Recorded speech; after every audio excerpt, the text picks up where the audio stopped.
E aí, Rachevski? E aí, Guilherme, tudo jóia? Tudo legal? Tudo e contigo, tudo bem? Beleza? Deixa eu ligar meu ar-condicionado aqui, me dá um minutinho. Tá bem, tranquilo. Tô curtindo.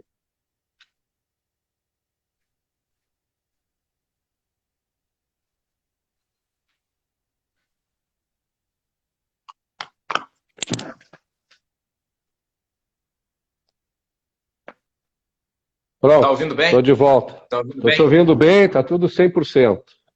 Ótimo. Prazer Beleza. falar com o meu amigo, que, aliás, daqui a pouco vai estar no meu programa de televisão gravando também. Então, hoje nós fizemos esse troca-troca. É um Né? Isso quiprocó, aí. né? É um quiprocó que a gente está fazendo. É Agora, isso aí. enquanto o pessoal está chegando aí, a gente vai dar um tempinho, né? Deixa eu te dizer o seguinte, é a primeira vez que eu entrevisto um entrevistador profissional. Quer dizer, eu já sou nervoso para falar em público ao natural. Agora, tendo que entrevistar um profissional com a tua qualificação, deixa a gente mais preocupado ainda, mais nervoso, né? Vamos fazer uma conversa como a gente já manteve em inúmeras ocasiões de forma informal, né, Sem Rachevski? dúvida. É, Sei, seria um o que eu, bate-papo. o que eu ia te dizer é que, em contrapartida, como um atenuante, é o fato de a gente ter uma amizade muito legal, né? Eu tenho um apreço por ti muito grande, a gente se conheceu há pouco tempo, né? Eu acho que tu estava lá na Sul Connection, não é isso? Na época do Sul Connection, mas faz o quê? Uma questão, uns 4 anos. É, uns 4 anos. 4 anos que a gente tem um contato mais próximo, né, Rachete? É. E, e eu fico muito feliz de tu ter aceitado o meu convite aí. Vamos trocar figurinhas. Por sinal, eu queria Com certeza. oficializar agora que são 8 horas, que é o horário que eu começo, eu queria oficializar o meu agradecimento a ti pelo fato de ter aceito esse convite, né? Tu é um cara que está sempre ocupado, fazendo as tuas pautas, desenvolvendo o teu trabalho na mídia e tal, faz um trabalho magnífico lá na RDC TV e tal, que eu admiro muito. Vai tentando comer aí o mercado pelas beiradas, né? Como é possível. Então é uma felicidade enorme te ter aqui. E eu espero que a gente possa conhecer profundamente quem é o Guilherme Macalossi, que eu tanto admiro. Rachete, o prazer é todo meu. Eu tenho uma grande admiração por ti, de muito tempo. Desde antes de a gente se conhecer pessoalmente. A gente se conheceu pessoalmente no Fórum da Liberdade, onde tantas pessoas boas se conheceram, né? Eu acho que esse é um dos grandes méritos do Fórum da Liberdade, que foi idealizado através do IEE, do qual tu foi fundador. É uma iniciativa extraordinária que está aí na vida de muita gente. Eu me tornei um rato de Fórum da Liberdade e essa admiração, saiba que ela é recíproca, mas é minha há mais tempo em relação a ti. E quando tu me convidaste, imediatamente aceitei. Eu vinha acompanhando algumas das lives que fizesse anteriormente, por exemplo, com o Giba, que é um amigo nosso em comum, com o Abraão também, que foi excelente. E eu acho essa tua iniciativa, essa tua iniciativa necessária. Acho muito bacana esses bate-papos descontraídos aqui para o teu público, para os teus seguidores. E eu fico muito feliz de participar. Legal, te agradeço as palavras e eu quero te dizer o seguinte, que eu só não te admirava antes porque eu não te conhecia, tá? Se eu te conhecesse antes, eu já estaria te admirando há mais tempo, né? Então, chega de rasgação de seda, né, Chega de Guilherme? rasgação de seda. Aliás, eu quero dizer que teve gente querendo nos intrigar antes. Teve gente comentando, dizendo, tu viu só, esse é o jornalista que comentou não sei o que lá, que tu tinha É. falado. Ora, mas viva a Ah, liberdade de expressão. Eu posso mas pensar uma coisa, o Rachid outra, e nós sem continuamos nenhuma dúvida. muito bons amigos. E se tiver alguma coisa que o Rachid queira me falar, eu queira falar para o Rachid, que a gente tem o telefone um do outro, ou a gente se encontra e a gente fala um para o outro, tantas vezes que a gente já se encontrou. Então não queiram nos intrigar, porque não vão conseguir. Né? Não, a gente tende a concordar na maioria das coisas. Há Claro. fatos eventuais que a gente discorda, talvez num momento de deslize ou num descuido qualquer, ou uma falta de interpretação, ou numa reação emocional. que possa nos colocar de lados opostos, mas sempre a gente vai convergir ao longo do tempo na busca das melhores ideias, né? Isso não há dúvida. E aquele episódio já passou. Detalhe, né? Detalhe. Se há uma coisa que liberais preceituam é a ausência de escolas de pensamento, de igrejas de pensamento. Não somos coletivistas no pensamento. Somos independentes no pensamento. Nós louvamos as diferenças. Essa é a nossa diferença. Nós louvamos as diferenças. É isso aí. A gente não fica cancelando as pessoas por qualquer motivo, né? Só porque discordam da gente. Notaste que hoje o silêncio do Sleep Giants, hoje o Sleep Giants hoje tirou o dia para dormir. Não se manifestaram. Tantas coisas que vocês poderiam comentar e eles não falaram nada. Por tudo que o Sleep Giants vem fazendo, na minha opinião, esses caras nunca acordaram. Eles são sonâmbulos. Eles andam por aí, agem sem pensar, sem saber as consequências das suas ações. Quer dizer, eles levantaram a bandeira do politicamente correto, né? Procuram atuar contra aqueles que fazem oposição às ideias subjetivas, abstratas, nefastas, nihilistas que os pós-modernistas adotam, e só por isso eles resolvem promover, então, essa caça às bruxas, né? O assassinato de reputação, a tentativa de... O assédio individual, quer dizer, o assédio individual. De indivíduos, como se indivíduos fossem organizações. Mesmo se fossem organizações, mesmo que fossem organizações, também tem limites, né? Porque, para mim, é o seguinte, existe uma coisa, eu até escrevi sobre isso hoje, né? Tem a censura, que pertence só ao governo pode censurar alguém, tá? Porque exige a coerção e tem que ter uma forma legal para fazer isso. Tem o cancelamento, né? Que é a chamada cultura do cancelamento, onde as pessoas elas são perseguidas pelo fato de elas discordarem de ideias abstratas, subjetivas, flutuantes, que não são corroboradas pela realidade ou pela lógica, né? E tem a liberdade de expressão, que é uma outra coisa bem diferente, que é a possibilidade da gente expressar o que pensa, e não apenas isso, mas também a possibilidade da gente não ouvir, não concordar, não dar espaço, não apoiar e não financiar aqueles com os quais a gente discorda, né? Foi o que aconteceu, aliás, hoje, de maneira absolutamente espontânea, de grandes empresas em relação a um programa de rádio. Exatamente. Não houve uma pressão organizada em cima desses empresários. Esses empresários, por livre e espontânea vontade, observando o mercado, observando a movimentação dos indivíduos, resolveram tomar uma atitude. E isso é uma coisa da democracia. Agora, milícias organizadas digitais assediando indivíduos, isso é um comportamento antidemocrático e que, na realidade, visa o cerceamento da livre expressão. Sem muito dúvida. antes, pelo contrário. Tu sabe que eu não gosto muito desse termo democrático e antidemocrático, né? Porque, para mim, democracia tem um conceito único, que é o sistema de escolha promovido pela maioria, né? A partir do voto, né?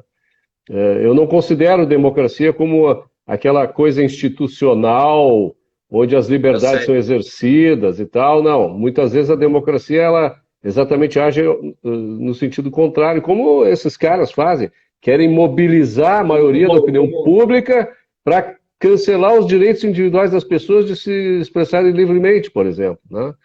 Então... aquele livro do Hope, né? A Democracia, o Deus que Falhou. Eu não concordo em quase nada com o Hope, tá? Cá entre nós, os libertários já me xingam igual, não tem problema, vou continuar xingando. Mas, de fato, porque eu nunca achei que a democracia fosse um Deus, e eu nunca achei que a democracia pudesse resolver os nossos problemas como sociedade, tá? Pelo contrário, a democracia causa uma série de problemas e o que realmente a gente precisa para resolver os nossos... Porra, sou eu que estou te entrevistando, é tu que está me entrevistando, eu vou ficar quieto, fala tu, eu não vou mais falar sobre isso. Senão não cala a boca, tu sabe como eu sou. Né? Pô, mas é que eu já levo a conversa para o outro lado, né? Eu faço a outra pessoa falar mais que eu. Pois é, não, isso é sacanagem. Eu vou ter que me cuidar contigo. Mas, de qualquer maneira, nós estamos num ambiente do debate público em que certos grupelhos organizados eles querem policiar o pensamento dos indivíduos. E eles se utilizam, inclusive, da pressão econômica para isso, da sua rede de contatos. Então, ou você se adequa a esse pensamento dito consensual, né, que é o consenso fictício desses grupelhos, ou então tu sofre as consequências. E há que se insurgir contra a ação dessa gente, dessas turbas organizadas, porque a livre expressão não pode existir sem que as pessoas tenham autonomia do seu próprio pensamento, da sua própria capacidade de expressão. E eu, como jornalista, prezo muito isso. Que as pessoas possam, obviamente, expressar o que pensam e, bom, a partir de suas falas, encararem as consequências. Mas não porque elas eventualmente estejam ali afrontando aquilo que é considerado adequado por meia dúzia. Não é por isso. Nós temos que ter isso muito em mente. Né? Há um cerceamento da capacidade de a gente opinar, de a gente poder falar livremente, e isso se dá através da linguagem, isso se dá através da ação desses grupos já mencionados, isso se dá através de uma tentativa de criação de um pseudo-consenso social que, na verdade, não existe e que ninguém assinou, né? Ninguém subscreveu. Não, existe um consenso que pode ser obtido através desse método, e aqui, obviamente, eu estou fazendo uma posição baseada no sarcasmo, né? Que é o silêncio. Né? Todo mundo fica em silêncio, ninguém expressa o que pensa. Né? Por sinal, eu te mandei hoje um artigo do Gustavo Malta. Porque as pessoas têm medo muitas vezes, né, chefe? As pessoas ficam com receio. O silêncio ou a mentira, né, utilizado em legítima defesa. Né? Quer dizer, o cara mente porque não quer ser queimado na fogueira em praça pública, seja da internet ou de onde for, né? Porque se tu discorda, se tu é um herege, digamos assim, para a esquerda, não há a menor dúvida. E não apenas, não apenas para a esquerda. Tem gente de direita que faz isso também. Também, eu ia dizer isso, mas de outra maneira. Também. Tem os bolsonaristas radicais que fazem isso constantemente. Então, os dois espectros, né, eles têm os seus radicais que não querem a liberdade de expressão dos indivíduos. Sejam os indivíduos de esquerda, os indivíduos de centro, os indivíduos liberais, os indivíduos de direita. E aqui eu fiz a distinção porque eu sei que liberais não gostam de ser chamados nem de esquerda nem de direita. Sem dúvida alguma. Então, o que ele coloca lá, o Gustavo, e eu recomendo que procurem aí na internet e leiam, tá? Eu publiquei lá no meu Facebook. O Gustavo diz exatamente isso, né? Que existe dois pesos e duas medidas, né? Na análise, na crítica e no comportamento perante manifestações que são idênticas, se são identicamente equivocadas ou identicamente virtuosas. Tá? Então,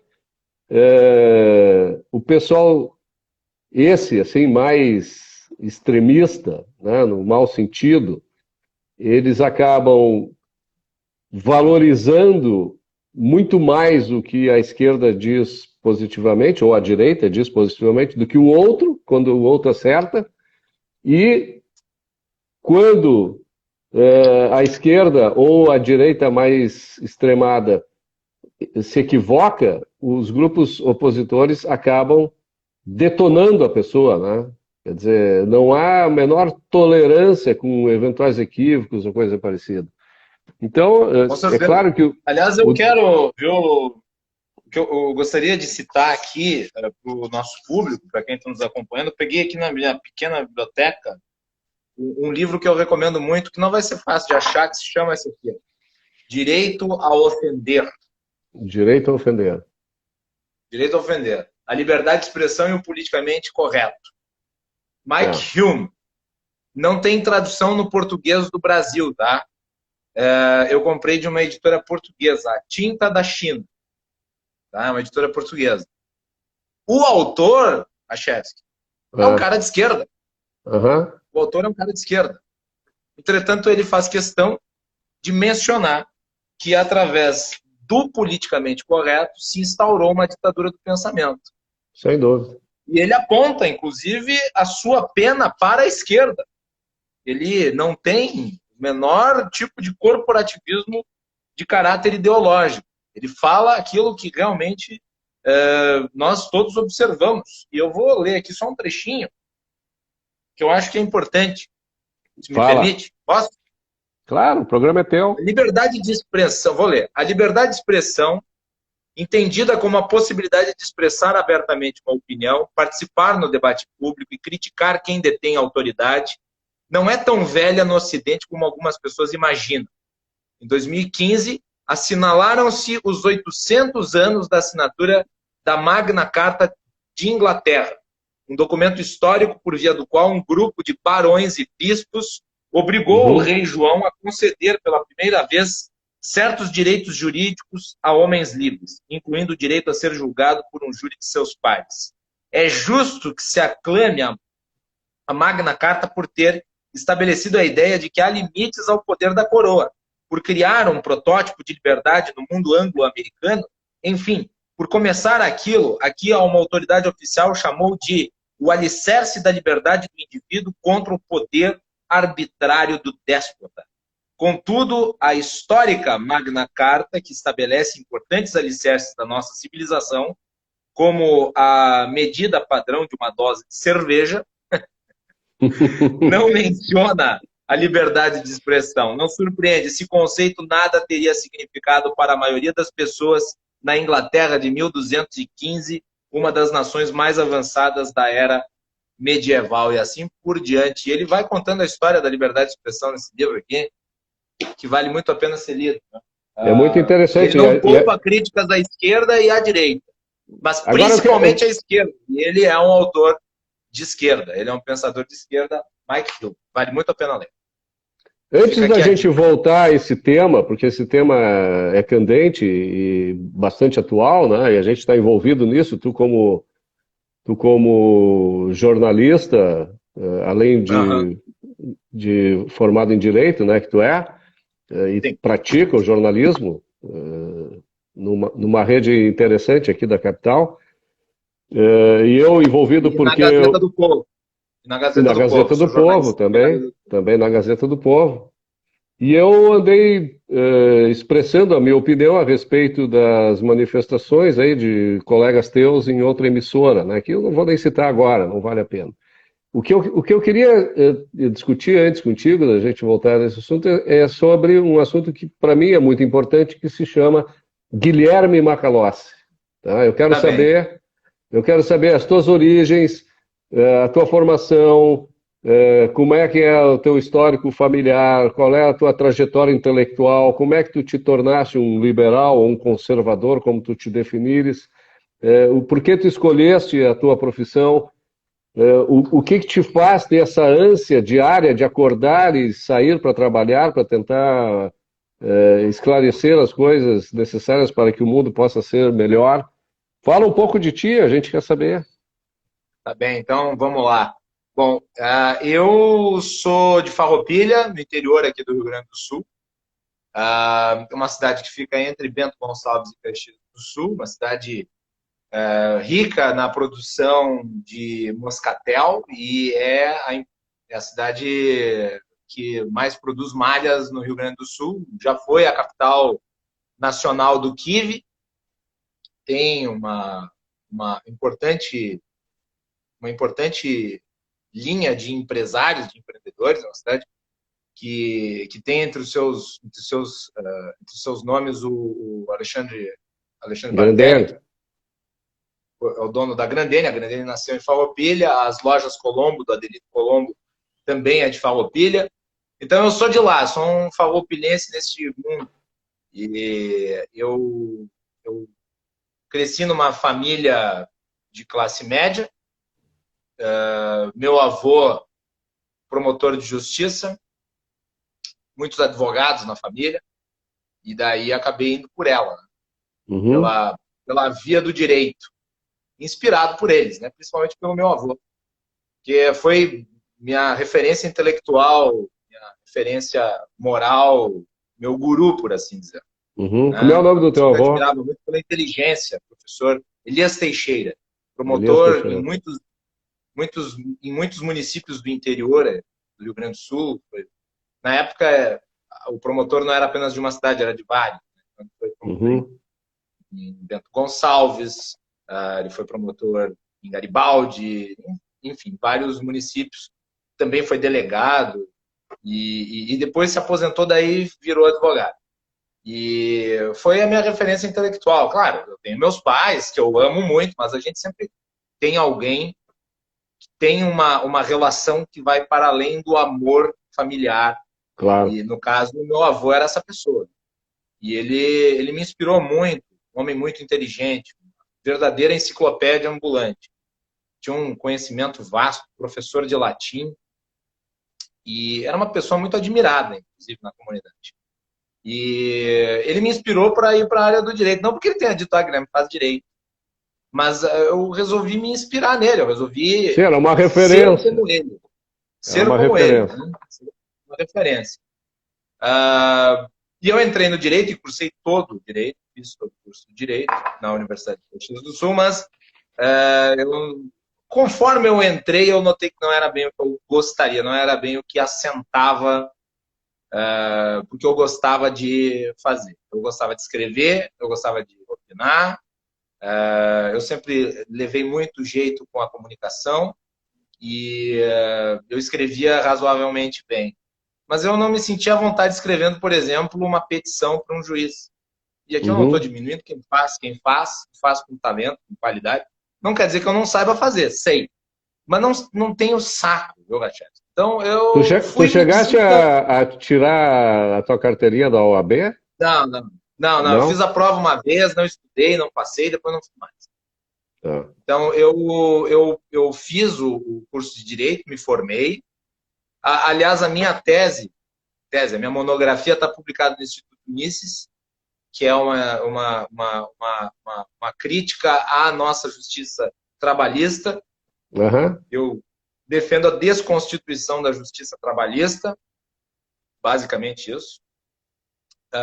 E, posterior a isso, me formei, porque acho que o direito é importante para quem trabalha no jornalismo. Eu diria que o direito é mais importante para quem trabalha com jornalismo do que o jornalismo em si. Sem O dúvida. jornalismo o jornalismo não é obrigatório para você ser jornalista. Ainda É, bem, está correto em ser assim. A partir do momento que você instaura, né, um mercado específico, né, para as pessoas poderem opinar, você está cerceando a liberdade de expressão. Então, que bom que o entendimento do Supremo foi de que não há claro.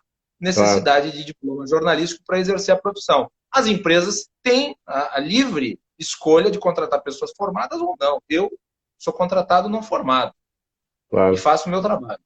Então, eu fiz o curso de Direito, terminei o curso de Direito, fiz o curso de Jornalismo por 2 semestres. Mas aí eu já não tinha mais saco para estudar. E eu resolvi largar a faculdade. Até porque, e daí eu vou entrar na parte profissional, né, eu comecei trabalhando como estagiário no escritório dos meus tios, mas uma coisa muito pontual, informal, pela questão da relação familiar, eu usava ali mais o escritório para estudar mesmo, e ajudava eles em algumas coisas. E daí aconteceu o seguinte, eu tinha um interesse muito grande pela área da política. E eu acabei concorrendo a vereador em 2008, Lá em Farroupilha. lá em Farroupilha, pelo PSDB. Na época, eu procurava um partido que fosse minimamente próximo ao que eu pensava ser o adequado. Ah, mas o Guilherme é social-democrata. Não, eu não sou social-democrata. Nós temos que entender que no Brasil, para tu concorrer, tu tem que estar afiliado. Naquela época, só haviam Social-democrata dois... era o partido, né? Mas eu estou falando, naquela época só haviam duas opções. 2008, Sim. vamos voltar no tempo, 2008, só haviam duas opções para você que não era de esquerda concorrer a um cargo público, efetivamente. Você tinha o DEM e o PSDB. Vá lá o PP e o MDB no interior. Mas eram partidos que em Farroupilha eu não queria entrar porque eram partidos de estrela. O PSDB era um partido novo em Farroupilha, eu tinha amigos ali. Ainda tenho, aliás, em Farroupilha, amigos do PSDB. E eu resolvi entrar no PSDB para ver, tatear o que era o meu interesse efetivo. E eu entrei, concorri a vereador, não fui eleito, fiz uma campanha pequena, investi R$ 1.000 próprios, mas acabei entrando como integrante da Secretaria da Fazenda. Eu pedi que o cargo fosse relativo à minha área, quer dizer, algo que estivesse associado, que eu não queria ser um cargo de confiança, que fosse um cargo, uma designação meramente política. Eu queria ter algo a contribuir, já que ia ser ocupado por alguém do mundo da política, então que tivesse um elemento técnico. Então eu entrei na Secretaria da Fazenda, na pasta das execuções fiscais. E ali eu fiquei, e depois eu assumi a Secretaria da Fazenda durante um período de 6 meses, que foi no período da eleição, quando o titular da pasta saiu para concorrer. O nosso governo não foi reeleito. Ao mesmo tempo, eu criei uma coluna no Jornal da Cidade. Né? Eu escrevia regularmente para o Jornal da Cidade. E eu gostava mais de escrever para o Jornal da Cidade do que ser secretário. E quando eu estava já se caminhando para o fim do governo, eu pensei, bom, independente do resultado da eleição, eu vou sair e eu vou criar um programa de rádio, que é o que eu quero fazer. E daí, quando terminou o governo, eu fui até a Rádio Sonora FM, que era uma rádio que tinha recém sido criada em Farroupilha, tinha 2 anos. O diretor dela, que é um grande comunicador, o JG, estava com o filho dele na administração. Eles estavam montando grade e tal, e eu vim com a ideia de montar um programa de opinião, um jornalismo opinativo, baseado no jornalismo americano, nos talk shows americanos de rádio. E eles toparam a ideia e o programa foi ao ar, com eu ganhando muito pouco, aliás, mas eu encarei o desafio, porque era o que eu queria fazer. E o programa está no ar até hoje, aliás, que é o Confronto. Foi o programa, acho que foi o primeiro programa assim que tu participou. Participei, eu lembro. Antes do Sul Connection. Quando é que começou esse programa mesmo? Tu saíste... Começou em 2012. 2012. Começou em 2012. Tá. Então, vamos lá, 8 anos vai fazer agora em março. 8 anos que o programa está no ar de forma ininterrupta. É o programa mais antigo da rádio.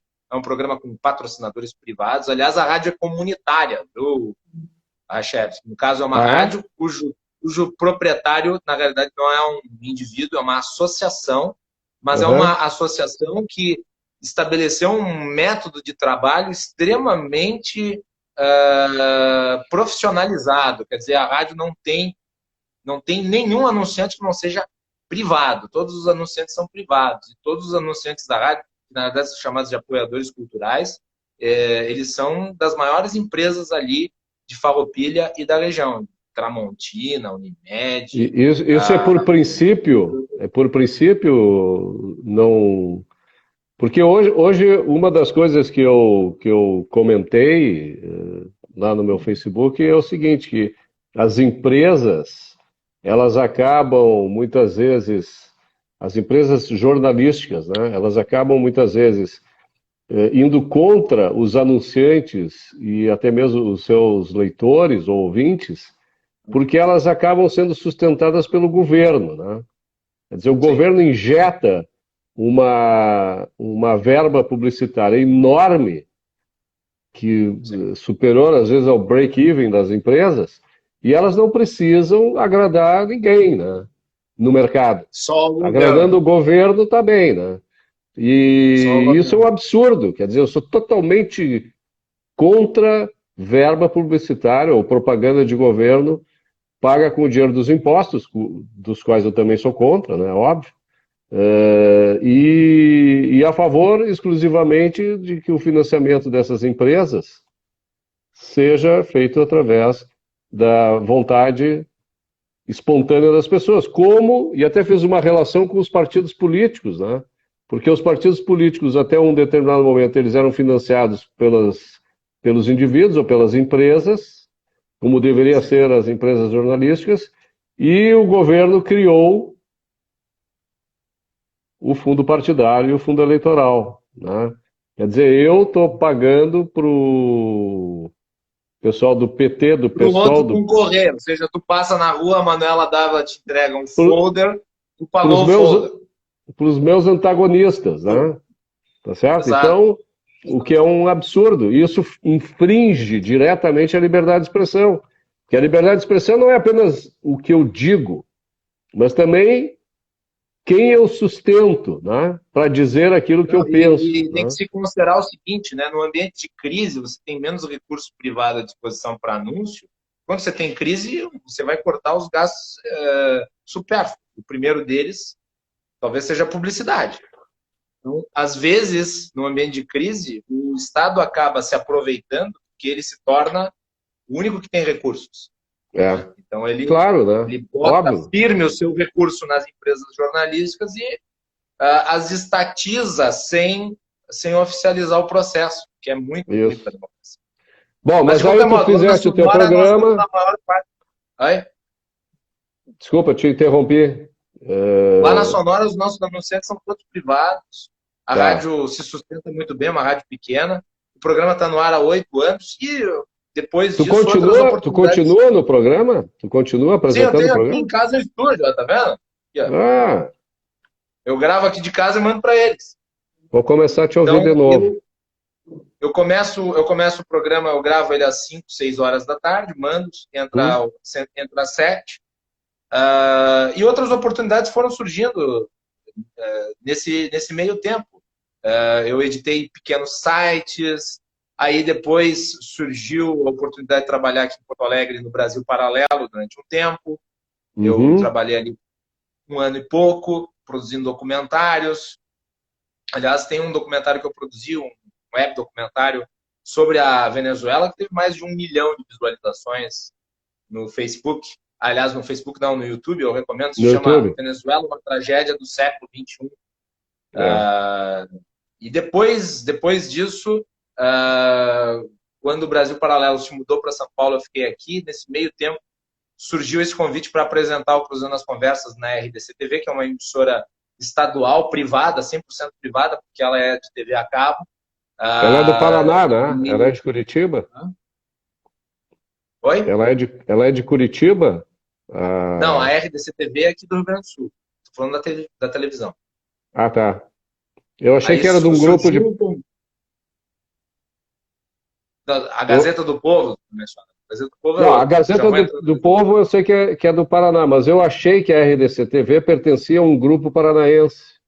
Não. A RDC TV tem dono próprio, que é o Márcio Ion. É empresário, advogado. É do grupo IEX, que é um pool de empresas, e a RDC é uma delas. Sim.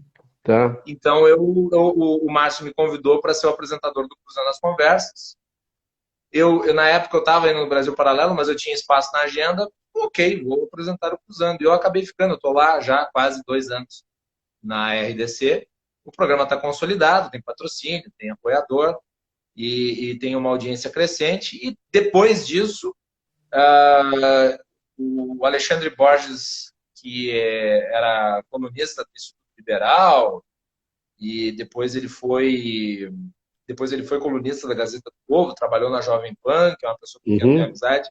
Ele me convidou para produzir o programa dele na Gazeta do Povo, que é o Imprensa Livre, que teve uma temporada que ele fez por conta, depois a Gazeta do Povo fez a segunda temporada. Nessa segunda temporada eu fui produtor, daí eu entrei como produtor na Gazeta do Povo, convidando, organizando pauta e papapá, e depois a Gazeta do Povo me convidou para ter uma coluna semanal na Gazeta do Povo.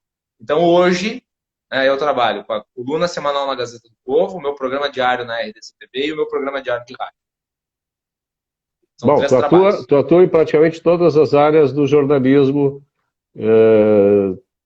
com a tua capacidade, sem dúvida alguma, né, que tu tem, com toda a capacidade que tu tem.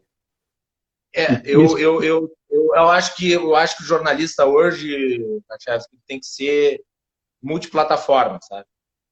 Sem Até porque dúvida. nós temos uma concorrência pesada, que são as redes sociais. Então, ou tu se faz presente nos mais diversos meios, ou tu some.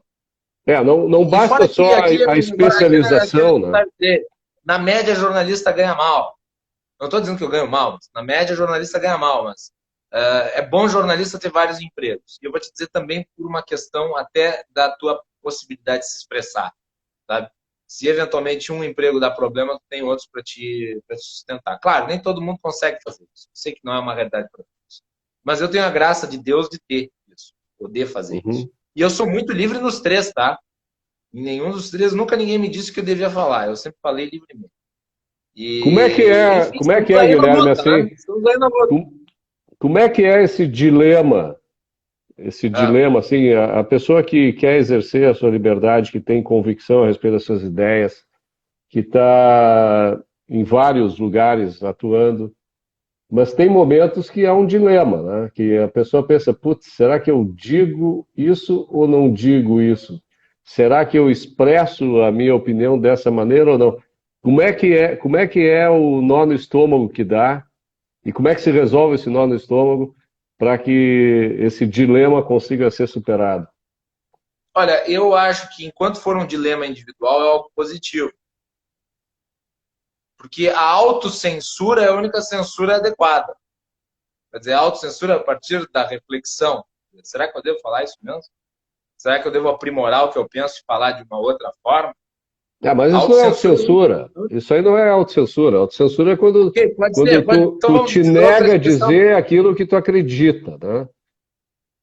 Mas às vezes tu não acha que seja adequado. Às vezes nem tudo que tu sente, tu pensa é o mais adequado para o debate público. Não é nem o mais adequado para o convencimento dos outros. Uhum. Porque nem todas as opiniões elas são baseadas em conhecimento absoluto. Às vezes é o sentimento do momento que Claro. tangencia o que tu pensas. Então, às vezes, tu pode opinar com o fígado e nem sempre é bom opinar com o fígado. Não, Na isso verdade, sem não é bom dúvida. opinar com o fígado. Bom é refletir, analisar, entendeu? E é por isso que acontece do cara no programa ao vivo, ele de repente falar uma coisa que não devia ter falado, ou falar de um jeito que poderia ter falado melhor. Entendeu? E daí ele acaba sendo mal interpretado, acaba gerando um certo desconforto. Tu É já diferente, tiveste por algum exemplo. problema desses, assim, de ser Não, perseguido pela tua opinião, pela mídia, não, concorrente ou pelo público? não, não. Não, para o Nunca. público, isso é uma coisa importante. Aqui eu vou dizer uma coisa que talvez incomode alguns. Não é função do sujeito que dá opinião, do jornalista que dá opinião, agradar o público. Não é função dele. Eu não escrevo para agradar ninguém, a não ser a mim. Eu sou bem sincero. Eu não sou porta-voz de ninguém. Eu só expresso o que eu penso. Essa é a filosofia do Paulo Francis. Né? Eu Aham. dou a minha opinião e se o público estiver interessado em embarcar na opinião, ele é bem-vindo. E se não quiser, também é bem-vindo a não embarcar. E eu estou vendo hoje em dia, com esse negócio, o fenômeno das redes sociais, o processo inverso. O processo inverso, onde o opinador se adapta ao que é colocado como consensual. Quer dizer, ele passa a Isso, expressar não mais aquilo que ele pensa, e sim as ideias de grupelhos, aquilo que agrada. que eventualmente lhe dão um like, que lhe dão curtida. E aquela ideia do polemista, que era o sujeito que vinha para falar o que ia causar, o que ia gerar a reflexão na sociedade, se inverteu. Quer dizer, hoje tu tem ali o jornalista, tem o opinador, tem o analista, que ele está a reboque do público. O jornalista não pode estar a reboque do público. O jornalista tem que estar a reboque das suas próprias convicções, do seu estudo, das suas ideias, das suas convicções. Uhum. Ou ele opina em relação ao que ele pensa, ou ele vai simplesmente ser a caixa de ressonância de quem fizer mais barulho. E daí já não é mais debate, entendeu? Claro, Então, eu é não o que a escrevo para Daniela agradar Macedo. ninguém. Teve uma vez que o meu editor falou assim, Guilherme, olha só o que tu falou lá na Gazeta do Povo, tem o pessoal lá do Bolsonaro que tá te xingando. Deixa xingar, eu não tô nem aí. Eu não tô nem aí. Eu não me pauto por isso. Acho que, inclusive,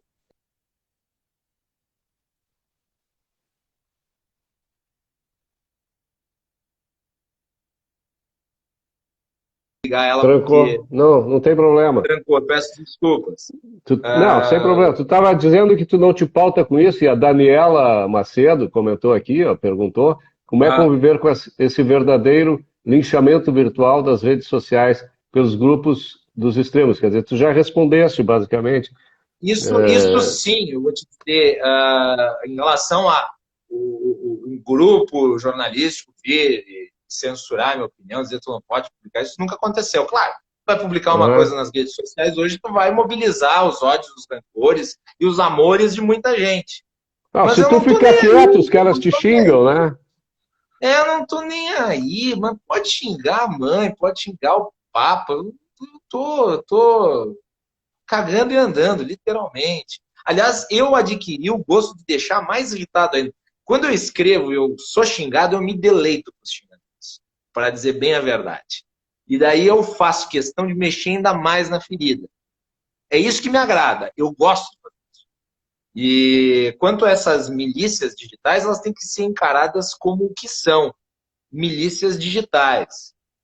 É. Gente que se esconde atrás do anonimato para ofender, para difamar. É tudo um bando de covarde.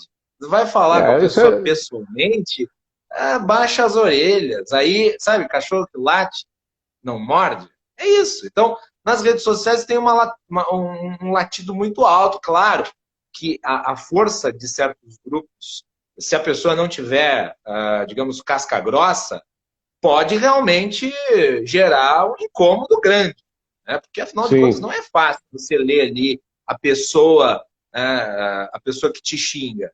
Não é fácil. O sujeito está ali duvidando do teu posicionamento em relação não à tua convicção, mas não em relação à tua natureza, ao teu pensamento, mas em relação ao teu a tua por que tu está opinando daquele jeito. Quer dizer, ele opina dessa forma porque ele tem um interesse subjetivo em relação à questão. Então, quer dizer, ele está duvidando da tua idoneidade, está duvidando claro. da tua honra. E isso não é fácil de ler. Mas eu aprendi ao longo do tempo a ignorar completamente. Imagina, se eu saísse processando quem já me xingou, eu ia ter 300 mil processos meus. Não, E eu não isso são coisas judicializo questão. efêmeras. Eu não judicializo isso, sabe? Não judicializo mesmo. Tu também nunca sofreste de um tipo assim de Processo processo? já. Eu tenho um processo. Um processo. Um processo por conta de uma crítica que eu fiz a uma sindicalista, né, um Aham. sindicato, que não gostaram na época do Temer, quando as esquerdas organizavam as greves gerais por conta da PEC do teto de gastos. E basicamente, eu vou contar a história rapidinho. Conta, Basicamente, claro. foi lá em Farroupilha, foi pela Rádio Sonora, não foi nem pela Gazeta e nem pela RDC, foi pela Sonora. O que aconteceu? A sindicalista em questão, ela queria fazer acontecer lá e tal, nem os sindicatos fizeram em várias cidades, e o objetivo deles era impedir a circulação de ônibus. E a empresa de ônibus entrou com um interdito proibitório. Só para explicar o que é um interdito proibitório, é uma ação que é tomada na justiça para impedir que algo aconteça. Basicamente é isso. Talvez não esteja sendo específico, quem é do direito pode me corrigir que eu estou mais que engessado. Mas é Hum. isso em específico, né? A empresa entrou com o interdito proibitório, foi deferido pelo juiz, e o que aconteceu? A determinação da justiça foi que este grupo de sindicalistas não pudesse ficar a uma distância de 500 metros da empresa de ônibus, que pôde trabalhar o dia e tudo foi tranquilo. Entretanto, a mulher deu uma entrevista para uma outra rádio da cidade xingando o juiz por causa da decisão dele, dizendo, não, está nos prejudicando. Eu, peraí, eu comentei daí no meu programa de rádio, peraí, a senhora quer protestar? A senhora tem todo o direito, vá protestar lá na sede campestre do seu sindicato, vá protestar numa praça, O direito ao protesto é sagrado, mas o direito ao protesto não se confunde com a tentativa de impedir os outros de irem e virem. Quer dizer, você tem o direito de se manifestar até o momento em que você se manifesta atrapalhando os outros. E quem impede a circulação de ônibus quer evitar que as pessoas trabalhem, que as pessoas vão de um lado para o outro, e isso é ilegal. Isso não pode ser tolerado na democracia, isso não pode ser tolerado no Estado de Direito. Então, eu a critiquei. E daí ela disse que eu tinha ofendido ela, não sei o quê, entrou com uma ação de 30 mil reais. Está parado lá o processo por conta da pandemia. Mas, enfim, é uma situação que pode acontecer. As pessoas podem ser acionadas juridicamente. O que, na minha avaliação, é muito ruim, porque a judicialização do debate, além de ser um peso para a justiça, ela é, de alguma maneira, uma forma de assédio relativa à possibilidade de expressão. Por isso eu não estou dizendo que as pessoas devam sair por aí atribuindo crimes aos outros. Mas, se possível, deve-se evitar a judicialização do debate. Até porque eu não fiz nenhuma crítica pessoal a ela. Eu fiz uma crítica política. Forte, é verdade, incisiva, o meu modo. Mas não foi uma crítica pessoal. E ela disse que foi pessoal, inclusive afirmou que ela teve depressão por causa das minhas críticas. Me diz uma coisa, Guilherme, eu não quero te botar em encrenca para o futuro, mas a pergunta é livre, né? Tu é jornalista, tu sabe como é que é. Eu não sou jornalista, eu não tenho nenhum compromisso ético com o jornalismo, tá? Para proteger aquele que eu estou conversando. Estou conversando contigo como amigo, como conhecido, de forma informal, né? E com o respeito que tu merece. Mas quando tu comanda lá os teus programas na TV, que são programas de debates, tu consegue mais ou menos perceber assim, qual vai ser a reação de cada um dos convidados?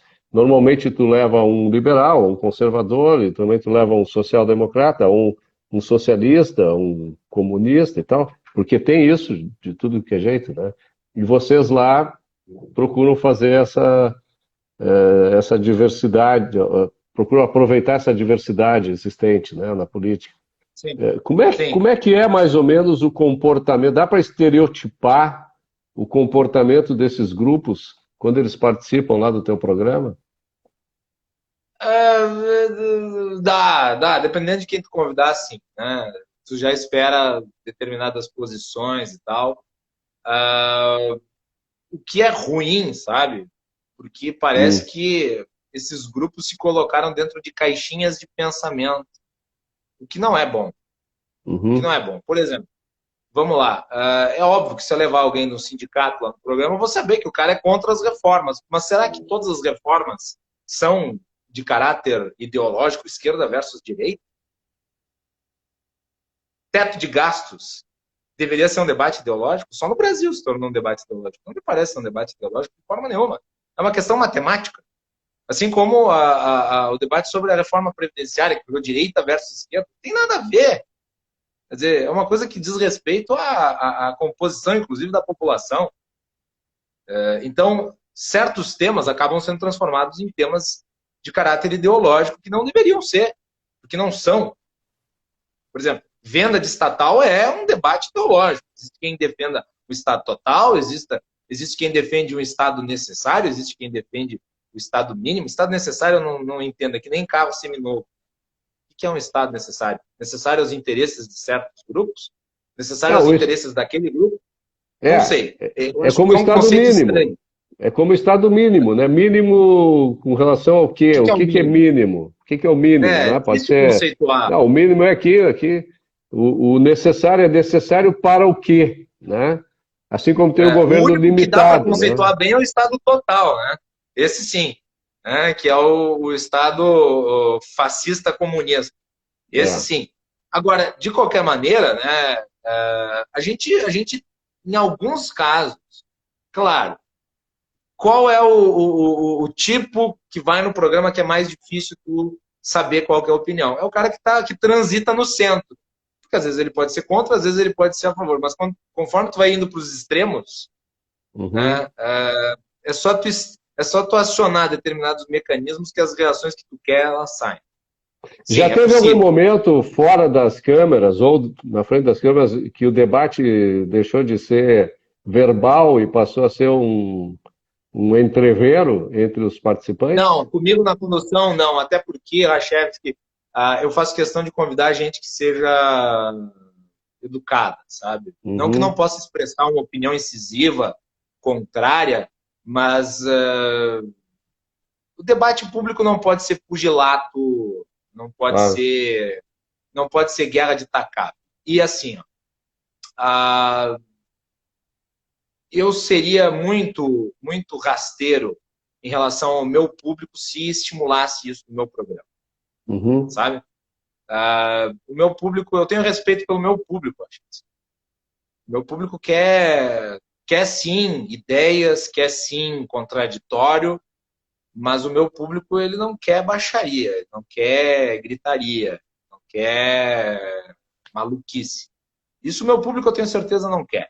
E com isso eu valorizo o meu público. Então, esses tipos eu não convido. E tu é a Você está favor? censurando eles? Não, eles têm o direito de se expressar o que Sim, eles quiserem. Enquanto eu claro. tiver o comando editorial do meu programa, só senta ali quem se pautar pela razoabilidade. Sim, tu tem a liberdade de expressão a teu favor para decidir isso, né? Como eu disse, Isso. liberdade de expressão inclui não ouvir, não concordar, não apoiar, não dar espaço para quem a gente discorda, né? Seja das ideias ou do comportamento do cara.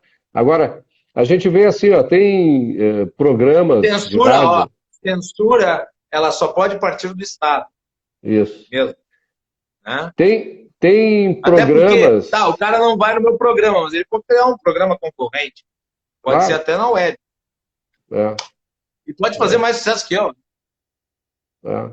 Agora é o seguinte, tem programas das rádios de Porto Alegre, do Brasil inteiro, enfim, em tudo que é lugar, que são programas como o teu, de debate, né, onde tu leva ideias conflitantes, pessoas que defendem ideias conflitantes, mas tem também programas que só levam um lado, né? Tu passa 2 horas ouvindo a defesa de, de ideias de um espectro, de uma parte do espectro ideológico. Tem outros programas de outra rádio que é exatamente o oposto. Como é que tu vê isso? Tu acha que... Eu sei que todo mundo tem a liberdade de fazer o que quiser, mas de que maneira tu acha mais construtivo para a busca da verdade, para a conscientização do público? Tu dá espaço Eu para aquelas adoro fazer, eu pessoas... devo dizer, eu gosto de entrevistar pessoas, eu gosto de entrevistar pessoas de todos os tipos, mas as entrevistas que eu acho que eu rendo melhor são aquelas com umas pessoas que eu não concordo. Uhum. Eu devo dizer que um dos melhores momentos dessa eleição que eu cobri foi entrevistar a Manuela Dávila. E acho, eu não concordo com nada do que ela fala, mas ela fala muito bem. Nós temos que saber diferenciar uma coisa da outra. Quer dizer, Claro. falar bem não significa estar com a razão, Sim, dizer a não significa verdade, nem mesmo, usar não a lógica. significa nem mesmo densidade de pensamento. Retórica é uma Claro. coisa, mas eu gosto de entrevistar pessoas com quem eu não concordo. E eu acho que o dever do jornalismo, eu acho assim, o jornalismo moderno ele tem um lado. Eu não sou isento. Todo mundo sabe o que eu Uhum. penso. E eu deixo Claro. isso muito claro. Eu acho que tu tem que ser limpo com quem está te acompanhando. Esse negócio de, eu não sou de esquerda, eu não sou de direita, eu não sou liberal, eu não sou estatista. Isso é um monte de bobagem. Você tem sim as suas convicções. E o melhor a fazer é você expressar essas convicções. O chamado Mas eu isentão, digo, né? é, é, é. Se bem que a palavra isentão acabou sendo mal utilizada para descrever aqueles que são liberais, que são conservadores, que são de direita, mas não aderiram ao governo Bolsonaro. E não é Sim. isentão, Não, é não. independente, diferente. É, exatamente. Isentão Não, eu é estou aquele que usando quer maquiar, eu estou usando uma isentão nesse postura. sentido. É o cara que realmente não se posiciona. Não é que se Não se posiciona, posiciona. É. que não tem opinião, que não tem ideia, que fica na dele, né? Não é o Eu caso não vou desses citar que... nomes, mas tem vários jornalistas que são assim. É que nem Só no que futebol, né? No futebol ninguém dizia. se entregam quando se utilizam do vocabulário, né? Claro, Dão as suas opiniões de forma maquiada. É difícil sutil. fazer o trabalho de acompanhamento dessas pessoas. E No tem gente à direita e à no esquerda. futebol aqui, o pessoal nunca dizia se era gremista ou colorado, né? Os Que é uma jornalistas, os radialistas. bobagem. Que é uma bobagem, sabe? Quer dizer, Paulo Santana era gremista, o Adroaldo Guerra Filho é colorado, o É, Flamengo Baldasso é colorado. Qual que é o problema? nenhum. Eu também acho que Nenhum problema. nenhum. Nenhum problema. Nenhum. O que eu acho que o jornalismo não pode fazer é transformar o entrevistador num debatedor. O Tô- entrevistado é um entrevistado. Quando você está entrevistando, você não está debatendo. Claro. Entendeu? Você está. Aqui nós estamos numa conversa, não considero nenhuma entrevista. Mas quando eu estou, por exemplo, numa sabatina com a Manuela Dávila, eu não estou ali para debater com ela. Eu estou ali para questionar a Manuela Dávila. Sim. Ela vai responder, eu não tenho que debater a resposta dela, eu tenho que questioná-la sobre as respostas que ela deu. E o juízo quem faz é o público. Sim, Eu tu não acho um vai erro fazer do uma jornalismo réplica, nem transformar a tréplica. entrevista num debate, por exemplo. Claro. Tu não vai fazer réplica nem tréplica, tu vai fazer uma nova pergunta, né? Não, exato, vou fazer uma outra pergunta. É. E eu acho isso é uma coisa que o jornalismo em geral confunde. E eu já vi em sabatinas, por exemplo, eu já vi na sabatina do Jornal Nacional, o William Bonner, e aqui eu vou citar porque são jornalistas nacionais, o William Bonner e a co-apresentadora dele, que são jornalistas competentes, que eu tenho o maior respeito e tal, mas eu já vi eles transformando a sabatina em debate. Não é um debate, é uma sabatina. O tempo é do candidato. E outra coisa,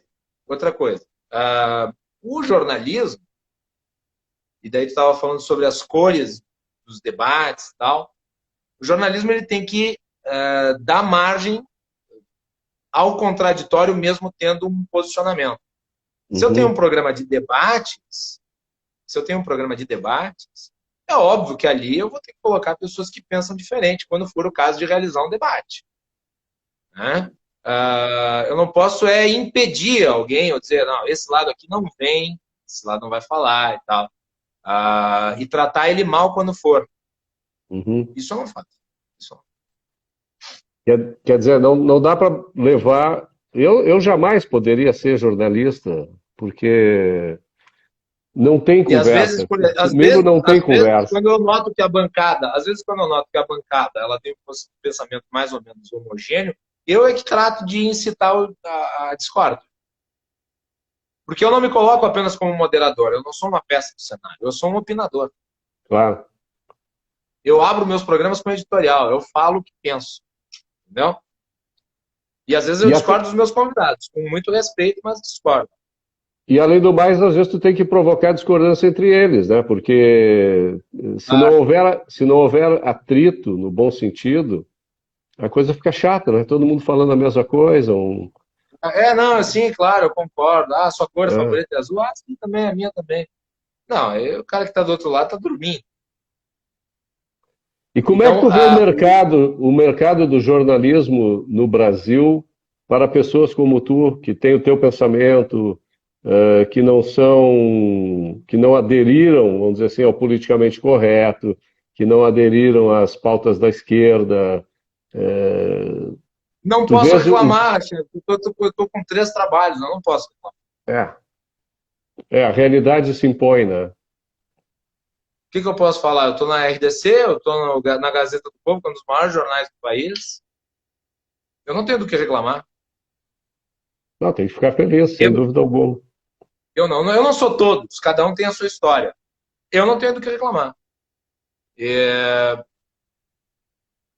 O que eu poderia te dizer? Eu acho que há no jornalismo uma espécie de consenso politicamente correto, por assim. Principalmente nas redações. Uhum.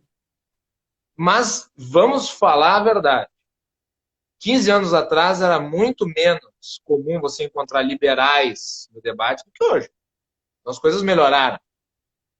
O equilíbrio está maior. A gente tinha um ou outro veículo, como a Veja, por exemplo, que depois mudou, né? Por sinal, eu vi que o Augusto Nunes te cita várias vezes, né? Porque tu Uma época fizeste que eu mandava um. algumas coisas para ele, ele publicava.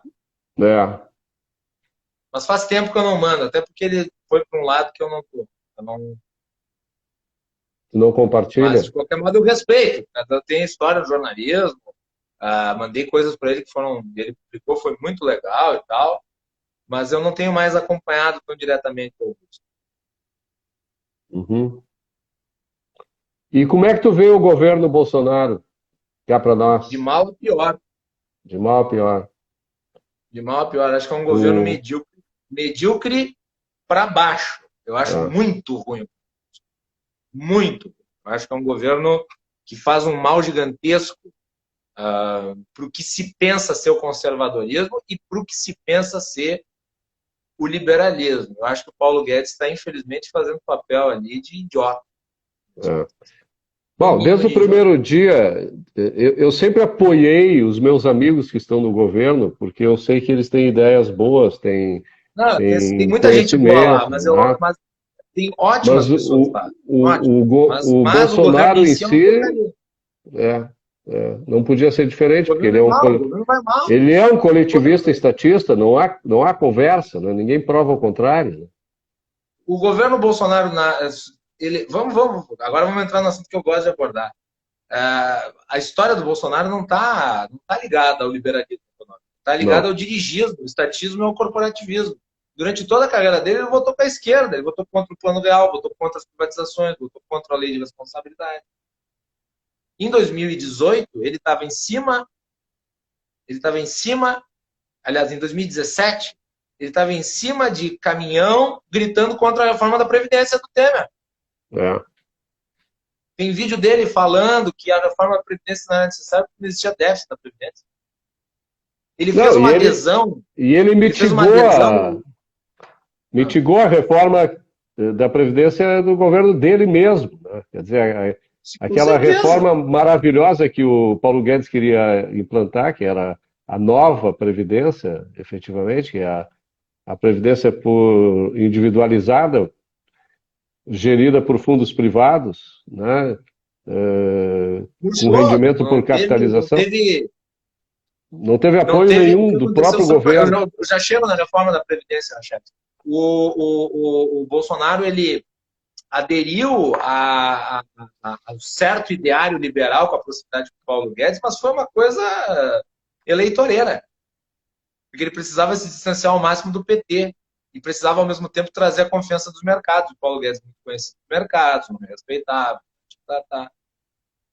E todo mundo imaginava que o Paulo Guedes ia domar a criatura. Aí chega no governo, acontece o contrário. Há uma instrumentalização do ideário liberal em nome do populismo do Bolsonaro. E não é só a oposição do Congresso, né? Vamos combinar, né?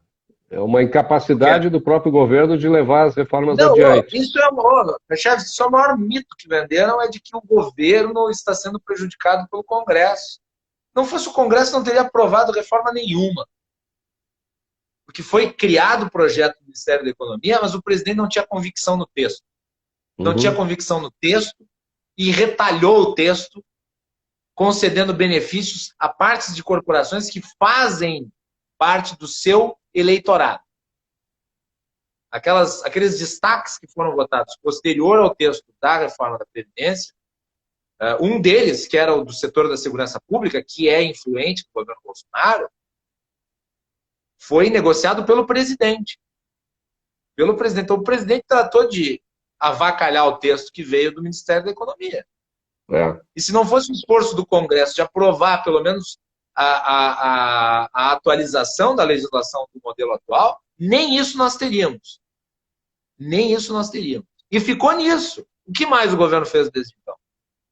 A lei da liberdade econômica foi uma iniciativa meritória? Foi meritória, óbvio. O trabalho do Paulo Webel ali tem que ser aplaudido. Mas vamos pegar esses dois destaques. Além disso, o que foi feito efetivamente? Não, absolutamente nada. Nada. As privatizações não foram feitas, tanto é que o Salim Matar ficou uma mula. A reforma administrativa tão prometida, que ia ser entregue logo depois da reforma previdenciária, o texto que veio é uma mixórdia. É um por isso que ridículo, o Paulo Weber também saiu, né? Covarde, é um texto covarde, um texto que deixa de fora setores importantes do funcionalismo, que são aqueles que mais ganham, que não ataca a questão da estabilidade. Os privilégios todos estabelecidos. Os privilégios continuam. Então, o texto da reforma tributária, que gera aumento de tributos, agora a pauta do governo é criar um tributo novo, muito pior do que a CPMF. Me diz uma coisa... Então, que raiva de liberalismo é esse? A Renata... Por que você apoia essa porcaria? Eu não apoio. E outra coisa, um governo que passou a adorar, o gasto público, um governo que faz de tudo, agora está falando em meta flexível, né? Um governo que veio com essa ideia de furar o teto preservando o teto. Vamos manter o programa social aí, vamos bombar, porque a popularidade bombando, né? Aí vamos manter o programa. Como é que nós vamos fazer isso? Nós vamos pegar dinheiro da educação, que não entra no fundo, não entra no teto, Fundeb, e vamos parar de pagar os empresários, os entes privados, através da diminuição dos recursos para precatórios. Belo liberalismo. Belo liberalismo. O que acontece é o seguinte, quando o Temer criou o teto, né, das despesas, dos gastos públicos, atrelado à inflação, eu dizia o seguinte, mas é um teto de elevador, né, porque ou tu tem um teto fixo, né, fincado no chão. Se tu cria uma indexação, ou se tu pode criar esses tipos de flexibilizações, o teto é um teto de elevador, quer dizer, ele vai subindo, vai subindo. Quer dizer, o governo produz inflação no ano passado... Ele é muito melhor do que o que havia antes. É melhor do que não ter teto nenhum, né? É óbvio. Claro, com certeza. Muito melhor do que não ter teto nenhum. Mas nem isso que consegue preservar, chefe. É o que eu estou dizendo, é uma falsa dicotomia, porque não é apenas essas duas alternativas. Tu tem, na realidade, no Brasil, necessariamente, que reduzir o gasto público cortando tudo aquilo que é privilégio estabelecido que foge do lógico, do racional, que foge do moral. Mas é que fica difícil, chefe, cortar privilégio, tendo como principal fonte de apoio as Forças Armadas. Sem dúvida. Que são extremamente privilegiados. E vamos voltar para o texto da reforma da Previdência. A reforma previdenciária dos militares, em comparativo com a reforma previdenciária geral, é tímida. Os militares representam metade do gasto previdenciário que o Brasil tem. E a contribuição deles para a resolução do problema é pequena. Ficou tudo no bolso dos entes privados, das pessoas, do cidadão que contribui individualmente. O que aconteceu com os militares? Os militares eles foram presenteados, junto com a sua própria reforma, com uma mudança nas carreiras. Uma mudança que geraria aumento nos seus salários. Então, uma coisa pela outra deu em nada. Me diz uma coisa, Guilherme. A reforma previdenciária dos militares. Absurdo. Então, é para rir, sabe? Me diz uma coisa. O pessoal está querendo que tu abra a tua bola de cristal aqui. Eu não tenho bola. Tu achas que o Paulo Guedes vai até o final? Quer dizer, ele vai conseguir, final de 2021, prometer que em 2022 vai privatizar alguma coisa? Tu achas que o Bolsonaro termina os 4 anos e, quem sabe, se reelege? Qual é a tua visão, assim, da dinâmica da política? Eu já cheguei a duvidar que o Bolsonaro conseguiria chegar ao fim do mandato. Mas ele mudou o governo do primeiro ano para o segundo ano, né? O segundo ano foi um ano mais pragmático, em que ele se juntou ao Centrão, ele fez uma mudança objetiva na filosofia do governo dele. Não melhorou o governo. Ele fez isso para sobreviver. Tá? Ele não fez isso, vou fazer isso com um conjunto de projetos visando a melhoria do país. Não. Não. Ele fez isso para criar uma base mínima para impedir um processo de impeachment. Uhum. Foi isso. O primeiro ano foi o ano do carluxismo. Né? Quer dizer, vamos brigar com todo mundo, o Congresso quer nos colocar contra a parede, o Supremo quer nos derrubar, a imprensa não sei o quê, papapá. Não deu certo. A popularidade do presidente estava lá embaixo. Aí veio a pandemia, aí veio o gasto público, e aí veio a possibilidade, né, de andar pelo Nordeste, entregar a obra, né, veio a possibilidade de ser o dono de um programa social amplo. Então, o ano de 2020 é muito parecido com o ano do Lula de 2006. Gasto público, populismo, programas sociais em evidência, o presidente fala com o povo. E o Estado crescendo. E a popularidade crescendo. Então, 2020... Não, eu digo o Estado crescendo. Hã? O Estado crescendo. Estado crescendo. Despesas públicas crescendo. Ah, mas nós fomos obrigados a fazer isso. Em parte foram obrigados, mas ninguém pode negar que também gostaram. Né? Claro. Perguntaram, o Paulo Guedes fica? Eu até acho que fica. Porque ele pegou o gosto pelo cargo. Aí me desculpem os fãs do Paulo Guedes, mas é que é aquela história, né? O Lenin dizia que o esquerdismo era a doença infantil do comunismo. O guedismo é a doença infantil do bolsonarismo. O Paulo Guedes se apegou ao cargo por brilhantismo. Porque há um componente, me desculpem, há um componente na própria forma como o Paulo Guedes se coloca de ressentimento em relação aos anos 90, quando ele ficou excluído do grupo dos economistas que formulavam a política para o Brasil. Então agora a oportunidade dele, ele não vai deixar ninguém pegar o cargo. Inclusive agora, recentemente, ele teve uma altercação com o Campos Neto. O Campos Neto fez críticas corretas à política econômica, que é o papel de um Banco Central independente, e nós podíamos entrar aqui na tese liberal de que o Banco Central é uma porcaria, e é mesmo, mas enfim, existe um Banco Central, o trabalho do Banco Central independente é criticar a política econômica, ou não é criticar, é fazer alertas à política econômica, que é o que acontece nos Estados Unidos. Aí o Campos Neto fez isso, e o Paulo Guedes interpretou como uma crítica a ele, e, portanto, uma traição a ele, e já entraram em desavença. Então o Paulo Guedes ele está apegado ao cargo porque é a vez dele ser o formulador. Só que acontece o seguinte, o projeto liberal que ele representava, na essência, morreu já. Esse projeto liberal não vai reeleger o Bolsonaro. O Bolsonaro vai ser reeleito através do gasto público. Não vai ser através de privatização, que os militares são contra, aliás. O Bolsonaro quer se reeleger com a sua popularidade intacta. Ele quer se eleger como o grande líder popular. E para isso ele tem que plasmar o Lula de alguma maneira. Daí cria o programa assistencialista dele, assistencialista talvez não seja a palavra mais precisa, mas enfim, o programa social dele para habitação. Aí o Minha Casa Minha Vida vira Casa Verde Amarela. Aí o Bolsa Família vira o Renda Cidadã, Renda Brasil, seja lá o nome desse dele. Ganha aqueles contornos patrióticos. E é isso. Quer dizer, mudam os rótulos, mas a essência é a mesma, né? Mudam os rótulos e a essência é a mesma. O discurso que elegeu o Bolsonaro em 2018 não vai ser o mesmo que vai reeleger o Bolsonaro. E o Paulo Guedes vai estar ali, encantando traders. Pois é. Pelo menos é a leitura que eu faço no momento. Pode ser que amanhã caia, porque esse é o governo do imponderável. A gente está dizendo isso agora, eu estou com a TV desligada. Pode ser que tenha acontecido alguma coisa, eu já esteja desatualizado. Sem dúvida. Não, não tem nada mais difícil do que ser liberal. Porque o liberal ele trabalha com a realidade.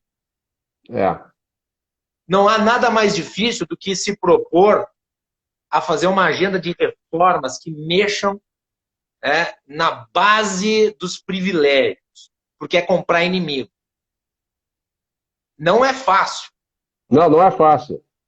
Inclusive, não é fácil. até muitas... Para fazer essas coisas também de muita qualidade política. Tu precisa de interlocução. O Bolsonaro não tem interlocução, o Bolsonaro gosta do clima de beligerância, e o Bolsonaro não tem clareza, não tem convicção nas ideias. Então como é que tu vai ter uma agenda reformista neste governo? Não vai ter. Não vai ter. Tu vai ter o quê? Factoides, como a reforma administrativa.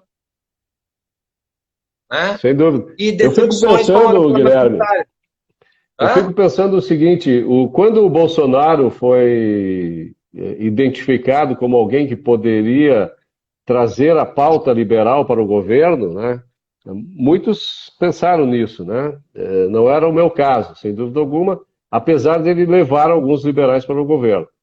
E eu sempre o critiquei porque eu sempre identifiquei esse aspecto coletivista e estatista nas políticas dele. A mentalidade dele é essa, né? Não vai mudar. Não vai mudar. Eu vou fazer uma provocação. O governo Fernando Henrique foi muito mais liberal do que o governo Bolsonaro foi até aqui.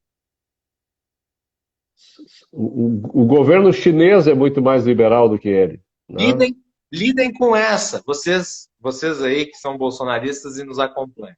Se bem que eu acho que não deve ter nenhum, mas tudo bem. Bom, mas o que eu quero te dizer é o seguinte, outro dia eu vi, e te recomendo se não assististe ainda, a temporada atual do The Crown, onde aparece... o primeiro episódio, não tive tempo de ver o resto.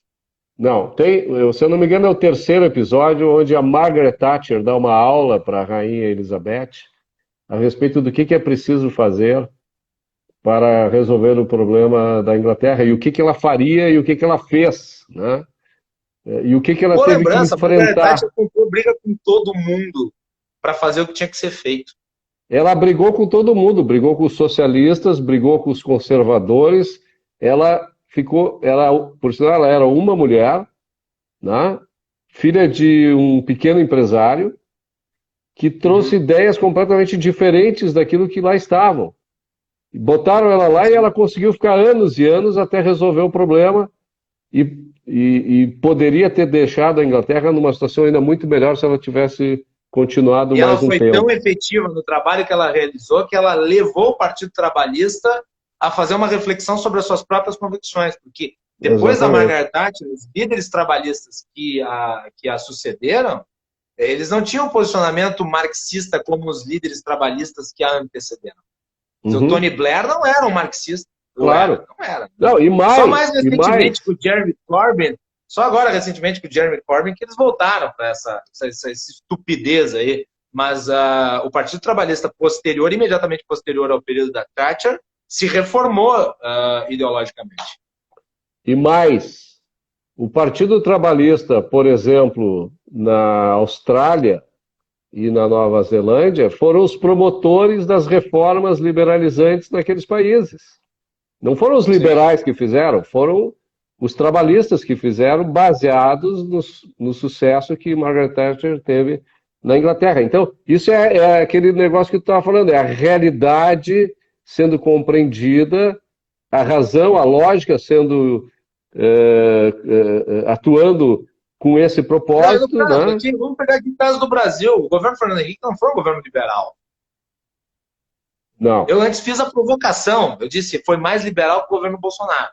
Sem dúvida. Mas não foi um governo liberal. Foi um governo social-democrata. Teve aumento da despesa pública. Mas ele fez coisas que eram importantes de fazer. E a esquerda brasileira é tão arcaica, tão antiquada, que foi contra. E o Fernando Henrique ficou com a pecha de neoliberal por muito tempo. O que é isso? O Fernando Henrique é um homem de esquerda. Sem dúvida.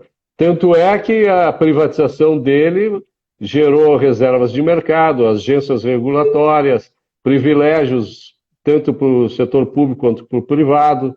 Né? Quer dizer, não foi uma liberalização, a privatização. Ele adotou o pensamento, a prática fascista, né, de gerir a economia, né? Quer dizer, o governo intervindo através dos controles. Pois é que isso é o neoliberalismo, né? Neoliberalismo é isso um pouco, é esse fascismo. Neoliberal é isso, né? É um certo fascismo que está estabelecido, né? Não é liberal propriamente, né? E É até cola. é um liberal de fancaria. Exatamente. E até colam esse nome, talvez até com o seguinte objetivo. Se der errado, tá lá o nome, né? O liberal tá lá, mesmo que tenha o neo antes. Se der errado, a gente já linka isso ao capitalismo não funciona, o capitalismo não dá certo, privatiza, É. privatizar tudo gera problemas e tal, vamos voltar tudo atrás, como a Dilma quis fazer, né, por exemplo. Ela fez um governo francamente estatista, muito mais do que o Lula. Deu o que deu, né? Deu o que É isso deu. aí. Os reflexos até hoje. Se o Brasil tem hoje menos capacidade de fôlego para enfrentar a crise aí gerada pela pandemia, também é devido a isso. Guilherme, para terminar assim a nossa conversa, encaminhar para os finalmente aí, que tu vai ter a última palavra, uma pergunta também de quem está assistindo aí. Tu vislumbra um líder que seja liberal ou conservador ou à direita que possa entrar na disputa com ou no lugar do Bolsonaro? Eu acho que há demanda para isso, mas não vejo um nome no momento. Acho que esse campo está perdido, no sentido de formular uma liderança. Uhum. Mesmo a esquerda encontra dificuldades de se juntar, né? Quer dizer, aí Ciro Gomes, Boulos já estão brigando de novo. Tentaram criar uma frente em São Paulo, mas terminou a eleição já começaram a disparar um contra o outro. No centro, seria esse campo, centro, a centro-direita, tem vários nomes. Né? Tem gente do PSDB, tem gente do DEM e tal, mas não me parece haver uma definição. E tudo leva a crer que a próxima eleição vai ser plebiscitária e vai ser baseado em duas correntes principais. E daí eu devo dizer, mesmo com a derrota, e o Bolsonaro foi derrotado nessa eleição municipal, ele tem uma certa vantagem que o coloca no segundo turno, porque ele tem um eleitorado fixo. Eleitorado fixo o suficiente para colocado no segundo turno. E se ele for para o segundo turno com o candidato de esquerda, ele ganha. E me parece que esse é o desenho. Eu não estou dizendo que ele vai ganhar, eu estou dizendo que ele tem um certo favoritismo. E eu não vejo um nome nesse. Tu acha difícil ele concorrer com alguém do PSDB, ou do Novo, ou do DEM e tal? Tu acha difícil? Eu não tô dizendo que é um fato consumado. Mas qual liderança hoje teria capilaridade política para unir todas essas correntes e, ao mesmo tempo, representar socialmente uma contraposição ao presidente da República? Não surgiu Porque o presidente ainda. é o único que tem um discurso. Quem é que tem um discurso? Quem tem uma agenda? Pior que seja, mas quem tem uma agenda é o presidente. Então ele tem a base, ele tem a máquina e ele tem o discurso. Então ele sai com uma vantagem. Né? Me diz uma coisa, Guilherme. Esse conjunto de eleitores que votou na centro-direita, que não votou nos bolsonaristas, votou na centro-direita, tende a rejeitar mais a esquerda do que o Bolsonaro. O antibolsonarismo é um fenômeno político que está crescendo. Mas o antipetismo, o anti-lupetismo, é um fenômeno consolidado. O maior derrotado da eleição foi o PT, inequivocadamente. Claro, isso então eu me pergunto, para onde vai esse eleitorado de centro se ele não tiver representação política na próxima eleição? E representação consistente. E mais, não é uma penca de candidatos. Não é 3, 4 candidatos. Se tiver 3, 4 candidatos, tiver um candidato de esquerda, um candidato de centro-esquerda, um candidato de centro, um candidato de centro-direita e o Bolsonaro. O Bolsonaro está no segundo turno e ele ganha a eleição. Entendeu? Para arrematar, então, para a gente fechar o nosso bate-papo aqui, qual é a mensagem que tu tem para dizer para os jornalistas que estão se graduando ou aqueles que querem participar dessa atividade maravilhosa que é fazer jornalismo, mesmo não tendo estudado? Qual é a tua mensagem para eles, para que eles realmente consigam alcançar o ideal do jornalismo, que é informar a verdade e formar as coisas baseadas numa moral correta e adequada? Vão ler. O jornalista de hoje em dia lê muito pouco. Quando lê muito, lê jornal. Tem que ler jornal, claro, mas tem que ler livro. Jornalista que vai cobrir política tem que ler livro de política, ciência política, não é best-seller, é ler ciência política. Jornalista de economia tem que entender quem são os pensadores econômicos. Uhum. Inclusive os de esquerda. Tem que ler Keynes, tem que ler Mises, tem que ler Friedman, tem que ler Marx. Todo mundo tem que ler. O jornalista tem que ler. O jornalista vai informar. Se ele não tiver informado, como é que ele vai fazer o trabalho dele? O jornalista tem que ler. E hoje eu vejo jornalistas lendo. O Camilo Borga está dizendo... O Camilo Borga está dizendo que tem que ler os livros certos. Mas a pessoa que vai ler não sabe o que é certo e o que é errado, né? Ela tem que ler, entender, compreender, criticar e chegar à sua própria conclusão, né? E depois o mercado vai julgar se ela está certa ou se ela está errada. Exato, exatamente. Mas tem que ler. As pessoas não estão lendo. Hoje os jornalistas leem muito pouco e escrevem muito mal. Muito mal. Sabe? É isso. É a minha recomendação é essa. Vamos ler um livro. Vai ler um livro. Mas não é. Eu vou ter que dizer isso. Eu vou ter que dizer isso. Sim, não é autoajuda. Eu vou ter que dizer isso, tá? Dessa crítica que eu fiz desse evento que teve aí, com relação à apologia ao assalto que teve lá em Criciúma e tal, uma jornalista disse o seguinte, que o bandido que roubou o Banco Central em Fortaleza disse, né, que pior do que roubar um banco é fundar um, né? Quer dizer, ela citou essa frase como se tivesse sido estabelecida, cunhada pelo ladrão de banco lá de Fortaleza, quando todo mundo que tem um mínimo de cultura sabe que essa frase foi cunhada por Bertolt Brecht, que é um comunista, né, claro, que é um produtor intelectual e artístico de vasta produção, né, e a pessoa não fez esse link necessário para entender que nesta frase há uma carga ideológica brutal. Quer dizer, não é apenas uma coisa rasteira dita por um assaltante de banco, não. Ali tem toda uma ideologia sendo defendida. De ação política. Tem uma filosofia de ação política. E o desconhecimento a respeito disso gera esse tipo de consequência. Como é que tu vai perdoar uma situação dessas? Acho que o mercado está punindo, né, Rachel? Está punindo. O mercado está punindo. Espero que tenha efeito positivo, né, para que as coisas realmente se reformem e a verdade, eu insisto, a verdade e o que é moralmente certo seja defendido e apresentado, né?